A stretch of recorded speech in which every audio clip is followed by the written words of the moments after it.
Dear students, आज हम +1 का फर्स्ट चैप्टर पढ़ते हैं सेट्स। सेट्स वर्ड का यूज आप अपनी डेली लाइफ में बहुत ज़्यादा करते हो। जैसे कि आप बोलते हो कि set of box, set of books, set of chairs, set of chairs, set of classes, set of classes. तो बुक्स सेट जो है वो एक क्या होता है, आपका कलेक्शन होता है, और वो कलेक्शन होना चाहिए आपका वेल डिफाइंड। तो सबसे पहले हम लिखते हैं सेट की डेफिनेशन।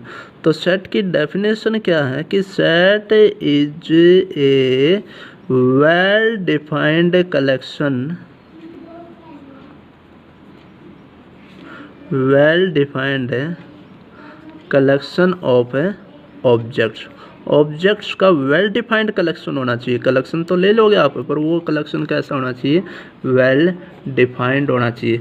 वेल डिफाइंड का मतलब है कि बिना किसी हेजिटेशन के आप ये कह सको कि वो जो ऑब्जेक्ट्स उसके अंदर बिलोंग करता है या नहीं, बिना किसी एजिटेशन के आप श्योर होना चाहिए कि वो एलिमेंट उसमें बिलोंग करेगा कि नहीं करेगा। अब जैसे कि मेरे पास बुक्स का सेट है, तो मैं कहूँ कि किसका सेट है, बुक्स का, कि मैं कहूँ कि इसमें पेन बिलोंग करेंगे कि नहीं, तो आप श्योर हो इसके बारे में कि इसमें पेन तो बिलोंग करेगा ही नहीं, इसमें पेन बिलोंग नहीं करेगा। तो जब आप उसके बारे में श्योर हो कि कोई एलिमेंट उसके अंदर बिलोंग करेगा या नहीं, तब उस कलेक्शन को हम क्या कहेंगे, सेट कह लेंगे। जैसे सेट ऑफ चेयर्स, अब मैं कहूँ कि इसमें चेयर बिलोंग करेंगे भाई, तो हम इसके बारे में श्योर हैं कि चेयर इसमें बिलोंग करेगी। कोई कहेगी टेबल बिलोंग करेगी, नहीं करेगी, बिल्कुल श्योर हो आप। तो इस तरह के जो कलेक्शन है वो कलेक्शन आपके क्या कहलाएंगे, सेट कहलाएंगे। अगर आपसे कोई कह दे कि हमारे पास दे रखे हैं set of collection of good hockey player, good hockey players in India. अब इंडिया में गुड हॉकी प्लेयर, अब भाई सबका नज़रिया अलग अलग होता है। कोई किसी को अच्छा प्लेयर बताएगा, कोई किसी को अच्छा प्लेयर बताएगा, कोई किसी दिन अच्छा खेलता, कोई किसी दिन अच्छा खेलता है। आप जिस दिन वो अच्छा खेला तो आप उसको अच्छा बोलोगे, और जिस दिन उसने बुरा खेला तो आप उसको बुरा बोलोगे। तो ये जो कलेक्शन है, इस तरह के जब वर्ड आप यूज करोगे गुड का, तो उसको आप क्या बोलोगे, कलेक्शन को सेट नहीं बोलोगे। अब जैसे कि collection of honest person in India, collection of honest person in India, तो collection of intelligent student in your class,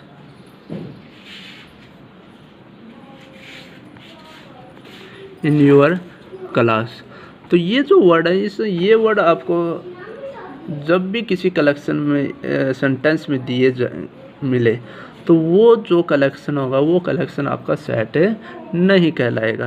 क्यों? अब कहते हैं कि इंटेलिजेंट स्टूडेंट, अब कोई पढ़ाई में इंटेलिजेंट है, कोई अपने शास्त्रीय संगीत इंटेलिजेंट है, ठीक है ना। तो इस तरह के कलेक्शन सेट नहीं कहलाते।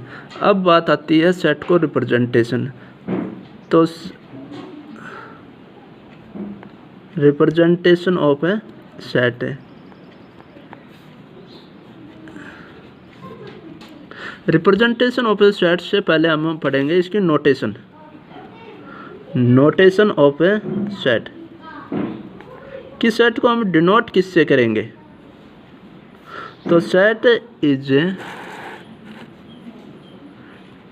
Denoted by capital letter, capital letters. For example capital A हैं, बी हैं, सी हैं, इस तरीके से ETC। Number set of a natural number, तो इसके लिए हमारे पास नोटेशन है कैपिटल एन। होल नंबर के लिए कैपिटल डब्ल्यू। जेड जो है वो यूज होता है सेट ऑफ इंटीजर्स के लिए। क्यू यूज होता है सेट ऑफ रैशनल नंबर के लिए, रैशनल नंबर के लिए। आर यूज होता है set of real numbers, set of real numbers. और आर माइनस क्यू बोलो या क्यू के ऊपर डैश लगा दो, उसको क्यू कॉम्प्लीमेंट भी बोलते हैं। तो ये आपका होगा सेट ऑफ इर्रेशनल नंबर।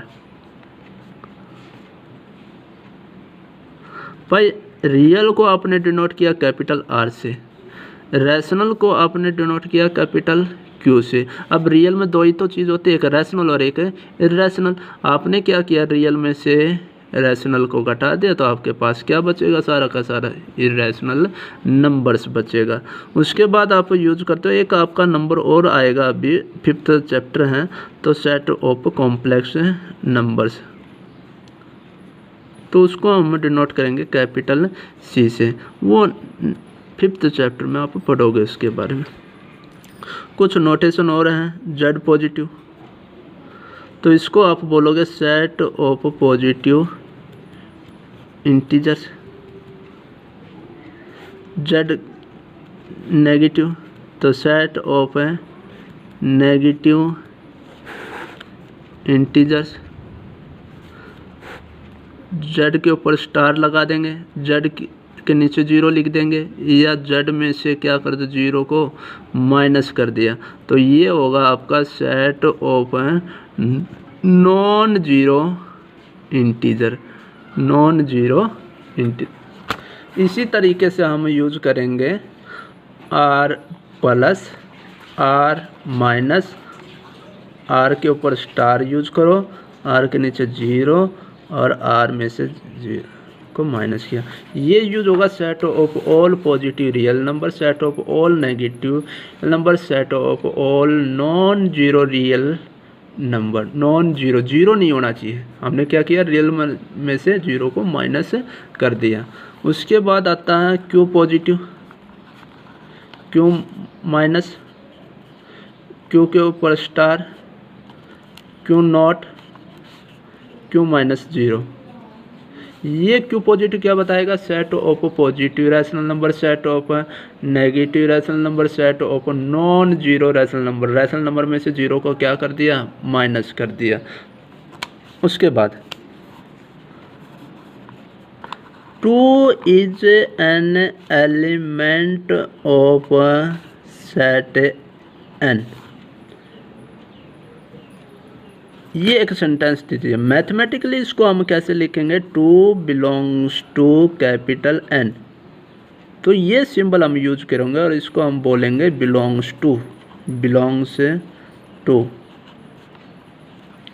तो ये आपको बताएगा कि 2 जो है वो नेचुरल नंबर से का एक क्या, एक एलिमेंट है। और अगर आपने लिख दिया 2 is not an element of capital N, तो मैथमेटिकली इसको क्या करेंगे, इसके ऊपर हम स्लैश का निशान लगा देंगे, डज नॉट बिलोंग। अब इसको क्या बोलेंगे, 2 does not belong to capital N, 2 does not belong to capital N, does not belong to capital N.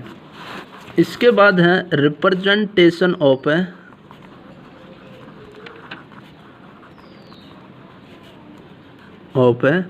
Set. Set की रिप्रेजेंटेशन 2 तरीके से हम इसकी रिप्रेजेंटेशन कर सकते हैं। पहली फॉर्म आपकी कहलाएगी टेबुलर फॉर्म, टेबुलर फॉर्म। इसका दूसरा नाम है रोस्टर फॉर्म। दूसरी रिप्रेजेंटेशन का नाम है set of set builder form, set builder form और रूल मेथड। इसमें एक रूल लिखा जाएगा, एक नियम लिखा जाएगा। तो सबसे पहले हम पढ़ते हैं टेबुलर फॉर्म या रोस्टर फॉर्म। जैसे नाम से पता है, टेबुलर, टेबल बनाई जाएगी, लिस्ट बनाई जाएगी। क्या बनाई जाएगी? एक इसमें लिस्ट बनाई जाएगी। तो in this form we list all the elements of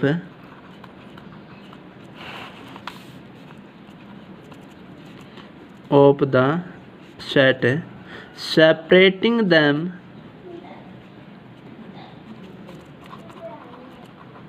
by commas and enclosed them in curly bracket।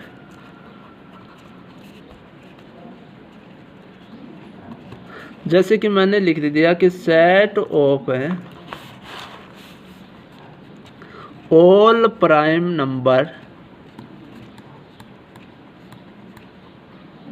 Less than 10, 10 से छोटे सभी प्राइम नंबर आपको लिखने हैं और टेबुलर फॉर्म आपको लिखनी है। तो यहाँ पर हम करली ब्रैकेट के अंदर उसको बंद करेंगे।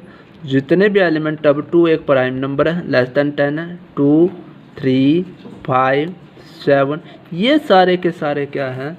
प्राइम नंबर हैं लेस देन 10। उनको कोमाज के द्वारा हमने अलग कर दिया और करली ब्रैकेट के अंदर इनको एनक्लोज्ड कर दिया। करली ब्रैकेट के अंदर इनको क्या कर दिया? एनक्लोज्ड कर दिया।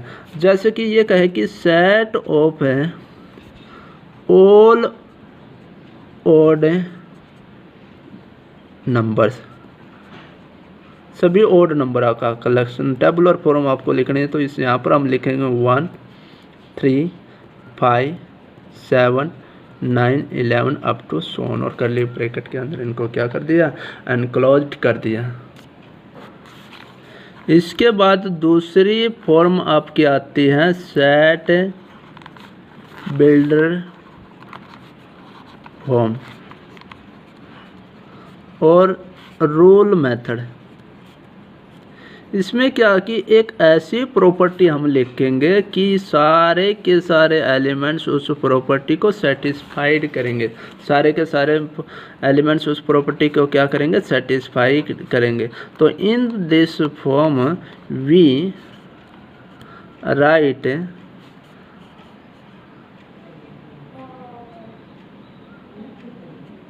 Sum property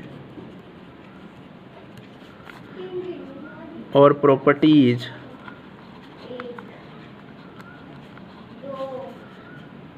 satisfied by all the elements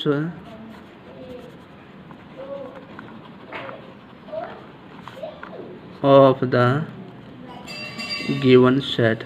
कि हम एक ऐसी प्रॉपर्टी लिखेंगे कि सारे के उस सेट के सारे एलिमेंट उसको सेटिस्फाई करे और बाहर का कोई भी एलिमेंट उसको सेटिस्फाइड ना करे। रिप्रेजेंटेशन किस तरीके से रहेगी? उसको मैथमेटिकली हम इस तरीके से लिखेंगे, करली ब्रैकेट स्टार्ट करेंगे और एक्स कोलन लगाएंगे। कोलन को हम बोलेंगे सच दैट। कोलन को क्या बोलना है? सच that. X such that x has the property, x has the property P x.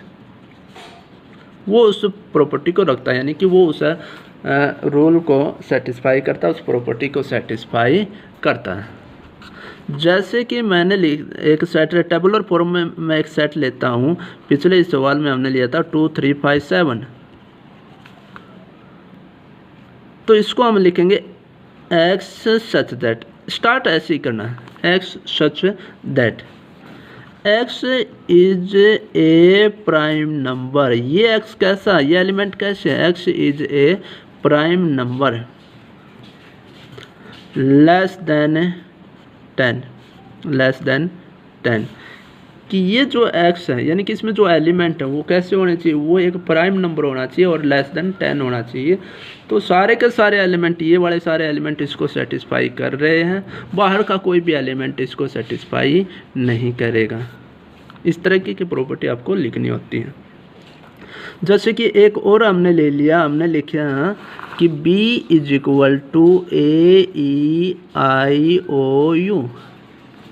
तो पता है ये आपको ये इंग्लिश अल्फ़ाबेट के वावल्स हैं। तो इसको हम कैसे लिखेंगे, x such that x is a vowel of English alphabet,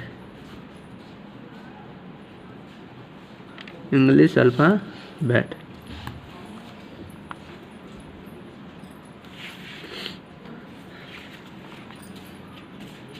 एक बात और ध्यान रखनी है कि जो एलिमेंट हम अंदर लिखेंगे, ये सारे एलिमेंट है, बी के क्या है, ये एलिमेंट है। A is an element of B, E is an element of B, I is an element of B, O is an element of B और U is an element of B, पर C is not an element of B. Set को represent करेंगे capital letter से, जो element हैं उनको हम represent करेंगे स्मॉल लेटर से। इस बात का ध्यान रखना, ये इसमें मेन डिफरेंस है। एलिमेंट को स्मॉल लेटर से और सेट को रिप्रेजेंट करवाएंगे कैपिटल लेटर से। सेट बिल्डर फॉर्म का ध्यान रखना, यहाँ से ऐसे स्टार्ट आपको करना है, एक्स सच दैट। एक निशान और होता है सच दैट का, ये वाला एक्स, ये सच दैट वर्टिकल लाइन। अब हम कुछ क्वेश्चन और करते हैं। जैसे कि मैंने लिखा, एक सेट लिया 2 4 6 8 up to 7। Set builder form में ये आपकी टेबुलर फॉर्म में लिस्ट आपने बना रखी है, कॉमास के द्वारा अलग किया हुआ, करली ब्रैकेट के अंदर बंद किया हुआ है। तो एक्स सच दैट, अब एक्स क्या है, x is an even number, x क्या है, इवन नेचुरल नंबर है। X is an even natural number. X क्या है, लिखने के तरीके बहुत ज़्यादा हो सकते हैं। एक ये तरीका हो गया, दूसरा ये भी लिख सकते हो कि x such that x is equal to 2 into n, 2 into n, 2 के मल्टीपल है सारे के सारे। अब ये एन क्या होना चाहिए, एन आपका बिलोंग करना चाहिए नेचुरल नंबर में। नेचुरल नंबर से एलिमेंट उठाते जाओ, यहाँ पर रखते जाओ और एक्स की वैल्यू आती जाएगी। जैसे नेचुरल नंबर में पहले 1 आया, 1 उठाया, यहाँ रखा, 2 इंटू 1 2 दिया, तो वो इसमें बिलोंग कर रहा है। उसके बाद 2 लिया, 2 2 जा 4, 2 3 जा 6, तो ये भी इसमें लिखने का तरीका है। दूसरे तरीके से और भी लिख सकते हो, अगर मैं होल नंबर का यूज़ करना चाहूँ तो x such that x is equal to 2n plus 2 और n belong to whole number. यहाँ पहले हमने 0 लिया, 0 रखा, 2 इंटू 0 0, 0 प्लस 2 2 आंसर आ गया। फिर 1 लिया, 1 2 जा 2, 2 प्लस 2 4 आ गया। तो लिखने के तरीके, ये कोई यूनिक नहीं है लिखने का तरीका। दूसरा हमने एक एग्जांपल लिया, b इज इक्वल टू 6 10 14 18, इसको लिखना है। तो ये लिखा जाएगा x such that x is equal to, इनमें डिफरेंस आ गया 4 का, तो 4 इंटू एन। अब 4 में कितना ऐड करो कि 6 आ जाए, 2 ऐड कर दिया, तो ये इसकी रिप्रेजेंटेशन होगी। अब n कहाँ से उठाओगे, n आपको उठाने पड़ेंगे नेचुरल नंबर से। पहले 1 उठाया, 1 रखा, 4 1 जा 4 प्लस 2 6 आया, 2 लिया, 2 4 जा 8, 8 और 2 10 आ गया। 3 उठाया, 3 4 जा 12, 12 और 2 14, 4 4 4 जा 16 प्लस 2 18।